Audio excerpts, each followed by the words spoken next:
Howdy folks, before we get going I just want to give a little disclaimer that these are my opinions and my philosophies built off experience with my dog Bonzo. There are a million ways to skin a cat. I know Bonzo knows a few. I do not have any formal training with dogs, and Bonzo does not have any formal training. I've raised him from 8 weeks old. He's 5 years old now, and both of us are still learning. You should never stop learning, and there is not a one-size-fits-all for any dog or any dog breed. They all have their own little personality, and it's a puzzle, and you got to figure out what that puzzle pieces are to put it together to build a great relationship with your dog. So I appreciate you all watching this. Hope you enjoy it. Hope you learned something. Any questions or comments, just leave them down below, and here we go. Let's get started. Well, how did I come up with the name Bonzo Darkness? The first part of that name pertains to one of the, if not the greatest drummer of all time, John Bonham, may you rest in peace. On to Darkness. So I came up with that after there was a night when he was a pup and I had taken him out to go to the bathroom well after dark. It's winter time, there's no moon up in the sky. Bonzo always kind of moseys on off and does his own thing, goes sniffing around, and I try not to bother him too much, let him figure things out. But all of a sudden I realized there was no Bonzo Darkness anywhere. Where was Bonzo? And I started calling for him and yelling, and nowhere to be found. And I started getting super worried. After about 5 minutes of screaming and hooting and hollering for him, I had this feeling like somebody was watching me. I turned around, and sitting there like a good boy right at my heel, just staring up at me, was Bonzo. He's just too dark. I can't see him at night. And I trust him now, and I know now that he always will come back as long as there isn't something wrong. If he don't come back, it means there's something wrong. But I should have got him some kind of glow collar for when he was a pup.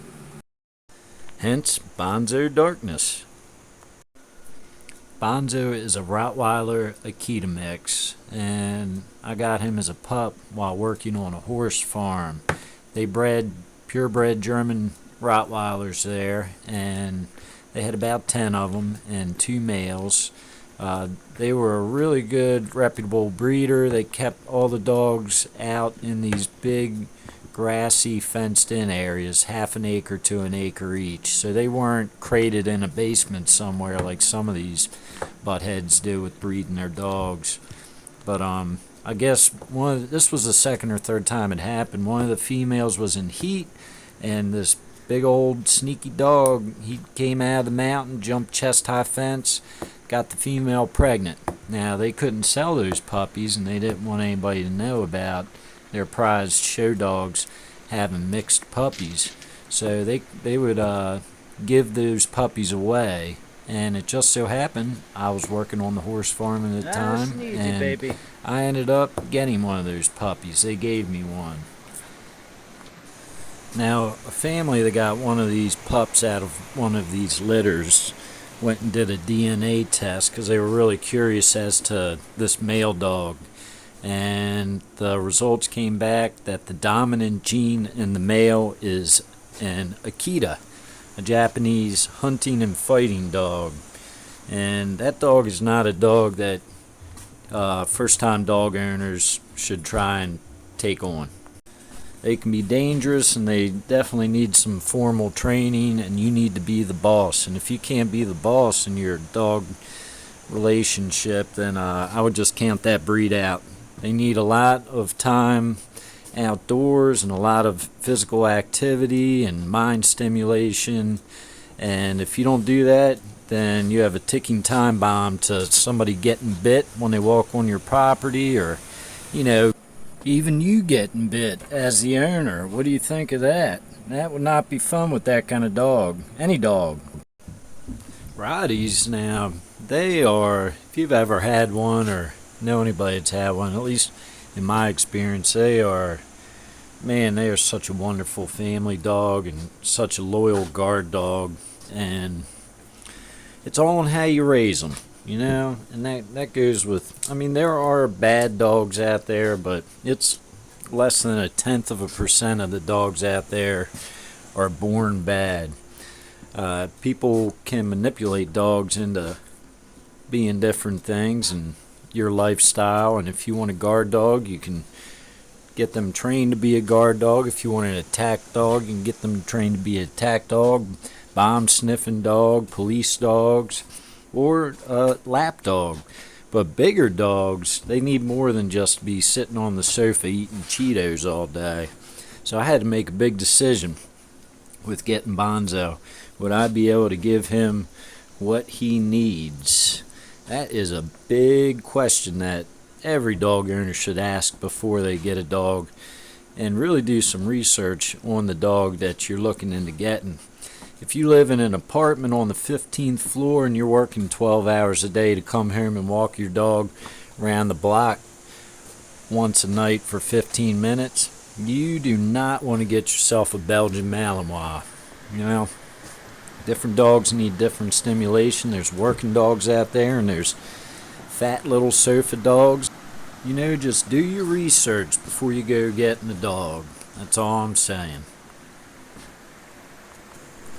So I've always loved being out in nature, and I spend a whole lot of time outdoors in the mountains, in the woods, by the river, and I can't always get somebody to want to go with me. Actually, most of the time nobody wants to go on my adventures with me, and I thought it'd be really cool to get a companion to go out with. I don't have any family that lives close to me, and I don't have a wife or girlfriend, and I'm alone, and I thought it might be a good fit to get a dog, you know, somebody to spend my time with. I also knew that I needed a dog that'd be able to keep up with me. You know, the right fit for me is like a higher energy working style dog. I mean, what if I had got a cute little Pomeranian and I'm trying to climb up the side of the mountain with that thing, and an eagle swoops down and scoops it up and takes it away up to its nest to feed its little baby eagles, you know? I need a dog that can take care of himself or herself a little bit. And the way I've raised Bonzo, I'm not too worried about him out in the mountain. Like, he's been out there his whole life, since day one of having him in my life, and we've kind of learned together, and he's learned the ways of nature out in the natural environment where a dog should be, you know. I'd be doing Bonzo a disservice if I had him cooped up in a house all day, sitting on the sofa, you know, not letting him out. Bonzo's the kind of dog that basically, like, if I didn't take care and get him out, I get him out between, at the least amount, 2 hours a day, and I'm talking off leash running around out in the mountain. I'm not talking about walking with him on leash in a city, but a lot of times it's 4, 5, 6 hours a day that I have him out. Take him out in the morning and take him out in the evening, and that's just to keep his mind stimulated. You get a bad combination of, if you don't get a dog out to exercise and stimulate their mind, and it's a big dog, they're going to get stressed out, and they're going to end up, something bad's going to happen. They're going to end up biting somebody, and they're not going to listen, and that's just the way it is. Like, I can see it with Bonzo. Like, if I don't get him out like I'm supposed to, then I can see that he stops listening as much. He starts being more like giving me a F you look. You know what they always say? This is a great saying, but a tired dog is a happy dog, and I can attest to that. Another thing I'll touch on real quick, a way that I go about raising Bonzo. If he's doing something that I do not like, I don't blame it on him, I blame it on myself. What am I doing wrong to get him to do what he's doing. You know, if he's doing something I don't like, I'm doing something wrong. It's not his fault, it's my fault. It means I have not showed him the way, the right way. And that goes back to the puzzle pieces of figuring out what I need to do different. There's been times in the past where he was doing things I didn't like, and it took me a good long while to figure out how to fix the problem. But ultimately, Bonzo's a dog living in a human's world, and he doesn't know how to act like a human. If anything, I need to act more like a dog to him, get down on his level, get to the dog's side, to figure out what I need to do to make our relationship better and work. You have to build trust with your dog, and that does not happen overnight. Some dogs are more forgiving and trusting than others right off the bat. There's dogs that want to run up to you and get all your attention right off the bat. And then there's dogs like Bonzo who they do not want your attention, and you need to earn their respect. And that's all there is to it. Some people can't get that through their heads, that you need to earn a dog's respect. Big dog, little dog, it doesn't matter. But if you don't know that dog and you're coming up getting in their face right off the bat, getting all loud, how would you feel if somebody was doing that to you? Like Bonzo, he jumps away from people when they try and pet him. And I've had to work with him to get it to where he wouldn't bark them back. You go trying to reach over his head, he used to do some serious barking to the people and just back them up because he didn't want to be touched. And people just couldn't understand. They'd say, oh, he's skittish, or he's this or that. And that's just a joke. You have no idea about dogs if that was your observation, that Bonzo is skittish. He's basically like, how would you feel if you were in a room full of people, you walk into a room, you don't know anybody, everybody's walking up staring you in the eyes, which is a challenge for a dog, and then trying to reach over top of their head where they can't see where your hand's going. How basically, you see what I'm saying? How would you feel? Guess this would be a good segue into a dog's body language. Observation is key. That's how a dog's body language is how they communicate with us. They can't speak in words, so they're going to speak in actions. Bonzo has snapped at a few people, and the people could not believe that. They said, oh, well, his tail was wagging. But what they failed to see was that his tail was standing straight up and wagging. A tail can tell a lot about a dog, and the people that cut their poor dogs' tails off into a little stub, I mean, that's part of their communication. Like, it may look cool to you, but it's really effed up. I'm trying not to cuss here. I feel pretty strongly about that. It's not cool to cut a dog's tail off when they're a puppy or not, because that's part of how they communicate. If a dog's tail is standing straight up, they are on high alert. If Bonzo's tail is straight up and waving back and forth, he is anticipating you walking up to try and pet him. And it probably ain't going to turn out good for you. If a dog's tail is at half mast, then they aren't on very high alert, but they are on alert. And you should also take caution in going up to pet them. I use Bonzo while out in the mountain as for threats that might be coming towards us. I look to him and his body language, see what's going on. If his tail is straight up and he does a deep growl, it means that he's on high alert and it's time for me to get on high alert, whether it's a human creeping up on us or a big animal creeping up on us. There's something going on. If he has his tail at half mast when we're out there, he's just watching everything, all of his surroundings. He's still on alert, but it's not high alert, and it's probably nothing serious going on. He's just alert to all of his surroundings and what's going on. Maybe we could say he is using caution. If a tail is down between his legs, that shows submission. If it is down but not between his legs, then he is relaxed and comfortable. And these are all my interpretations of this. Maybe I'm wrong, and if I am, tell me in the comments. But with a dog with his tail down, not between his legs and wagging, they're happy to see you. They might be shaking their butt. They're ready for you to come pet them. But if that's not going on, you shouldn't go pet a dog. Like, especially if it isn't your dog. It used to be hard for me to tell people no when they would ask to pet Bonzo. I'd feel bad and just have to try and explain and this and that. And ultimately, he's my dog, and if I don't want you to pet him, then that's the way it's going to be.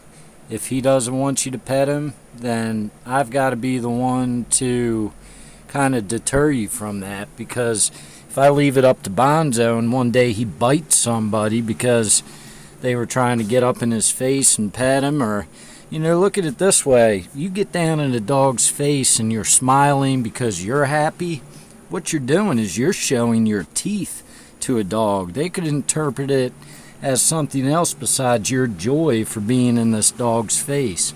There's all different ways to think about it. Just try and look at things from a dog's perspective.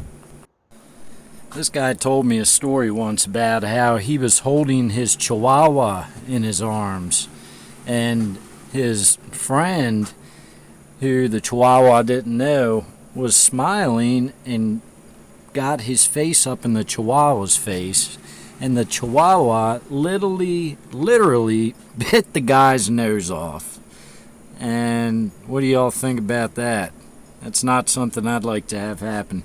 Just think before you go petting somebody else's dog or a dog you don't know. Like, they've got to figure you out. You should take a lot of caution, especially since it's not your dog. Now, if I or if anybody, if somebody says, yeah, go pet him, community dog, community pets and loves, like, you know what? That's great. But not all dogs are like that. Not all dogs want your affection or attention. There's dogs out there that are a one-trick pony, and they stick to one person, and that's their leader, and they're the one they answer to.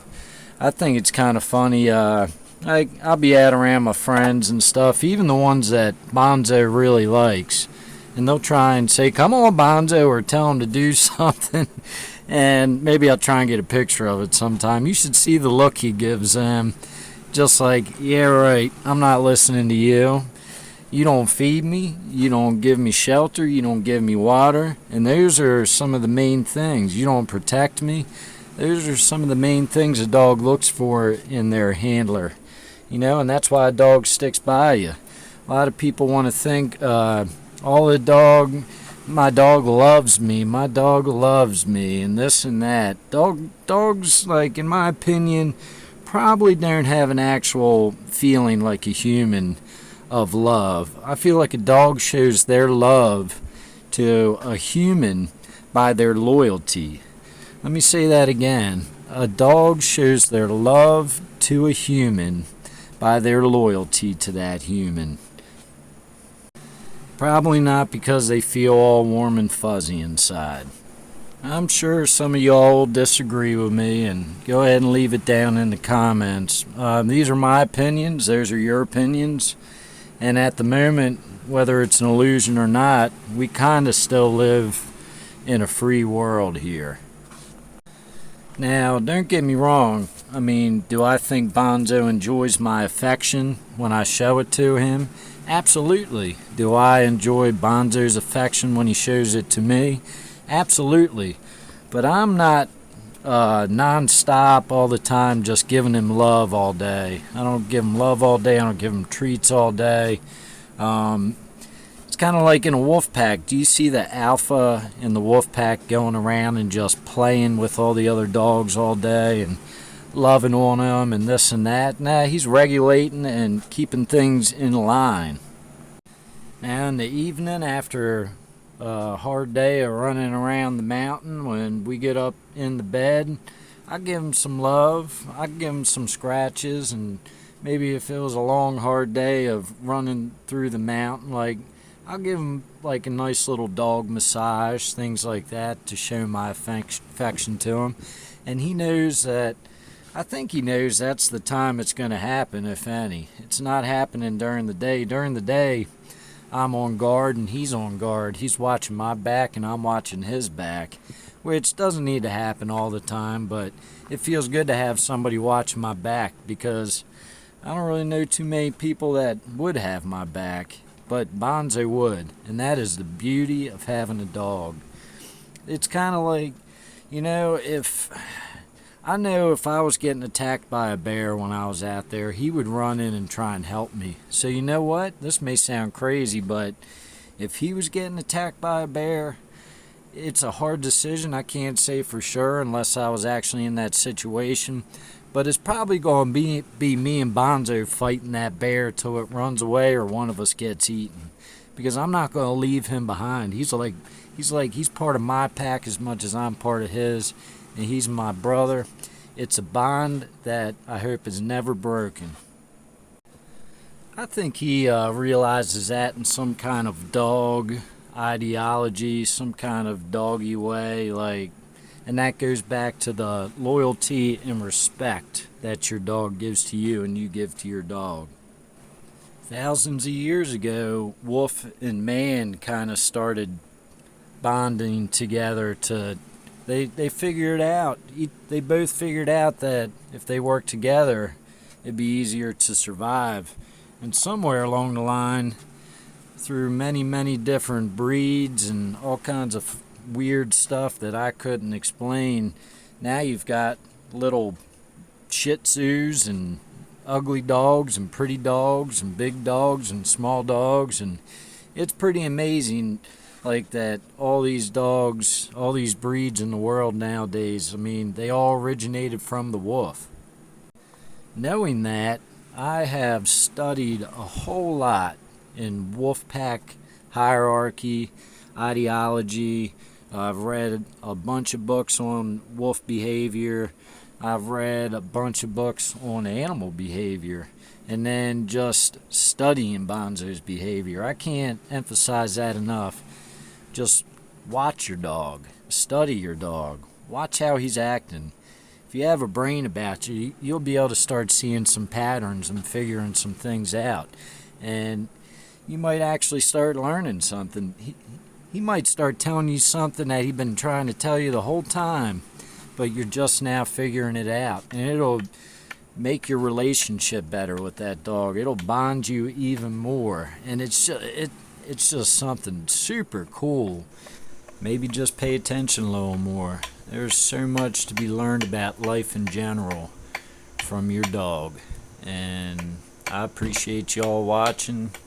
If you made it all the way through, I appreciate it. And got any questions or comments, leave them down below.